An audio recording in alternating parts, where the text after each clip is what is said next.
नमस्कार साथियों, एक बहुत ही बड़ी अपडेट है। खैर, ये अपडेट जो है वो कहीं ना कहीं उन सभी अभ्यर्थियों को लेकर बहुत ही बड़ी खुशखबरी है कि बीपीएससी टीआरई ने जो परीक्षा लिया था उस पेपर को रद्द कर दिया गया है।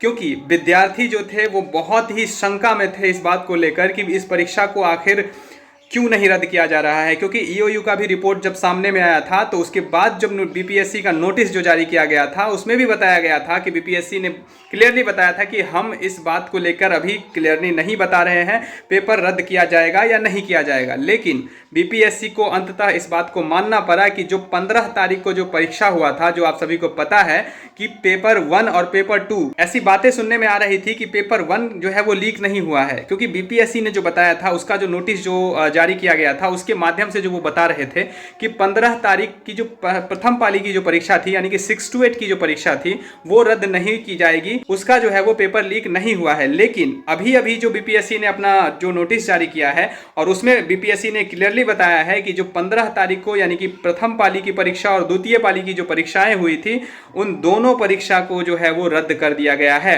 अब इस बात को लेकर कहीं ना कहीं मन में खुशी भी है, लेकिन इस बात को लेकर मन में संशय भी है कि आखिर बीपीएससी जो परीक्षा लेती है तो पेपर जो है वो लीक क्यों हो जाती है। इस बात को लेकर गहन अध्ययन जो है बीपीएससी को अपने आयोग पे करना चाहिए और अच्छे से इस बात को समझना चाहिए कि आगामी जो अगर परीक्षा होगा, जैसा कि आप सभी को पता है कि 9th 10th का 11th 12th का जो पेपर बाकी था उसको लेकर भी अभी तक क्लियरली नहीं बताया गया है कि 5 तारीख को ही परीक्षा होगी कि नहीं होगी।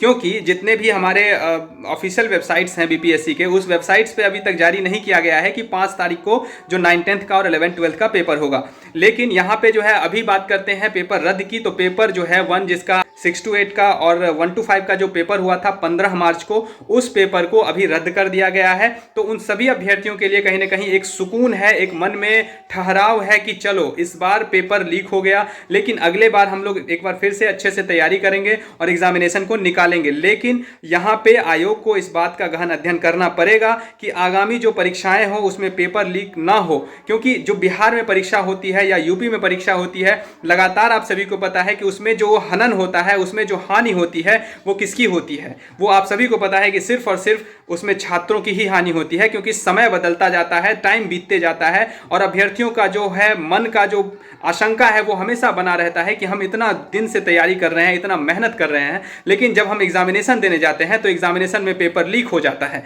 तो इस बात को लेकर बीपीएससी को भी इस बात को लेकर समझना चाहिए कि आगामी जो परीक्षाएं हो उसमें पेपर लीक ना हो, चाहे कोई भी कारण हो, चाहे कोई भी चीजें आप सभी को करनी पड़े, आप सही से एग्जामिनेशन लीजिए और पेपर लीक किसी भी तरीके से पेपर लीक ना हो, ताकि अभ्यर्थियों का जीवन बर्बाद ना हो। इस बात को लेकर बीपीएससी समझे और बहुत ही अच्छा कदम है कि आपने ईओयू के रिपोर्ट को समझा और इस चीज को लेकर आए कि हाँ चलो पेपर जो है वो लीक हुआ तो पेपर को रद्द करना है। बीपीएससी का एक तरह से शुक्रगुजार है सभी अभ्यर्थी, क्योंकि आप सभी को पता है कि ये जो पिछला जो नोटिस बीपीएससी का आया था उसको लेकर जितने भी अभ्यर्थी थे उग्र हो गए थे कि ये आखिर बीपीएससी से ऐसी उम्मीद नहीं थी और ऐसा किया क्यों। और सबको पता है कि 21 तारीख से एक बड़ा आंदोलन होने वाला था, तो कहीं ना कहीं उन सभी चीजों का दबाव हुआ और बीपीएससी को अपना कदम, ठोस कदम लेना पड़ा। पेपर जो लीक हुआ था उस पेपर को कैंसिल करना पड़ा। ये बहुत ही बड़ी अपडेट है जो कि मैं आप सभी के साथ सोचा साझा कर लूं। और कैसा लगा आप सभी को ये अपडेट जरूर बताइएगा। ज्यादा से ज्यादा वीडियो को शेयर करिएगा ताकि उन सभी अभ्यर्थियों तक पहुंच जाए। बहुत बहुत धन्यवाद। जय हिंद साथियों।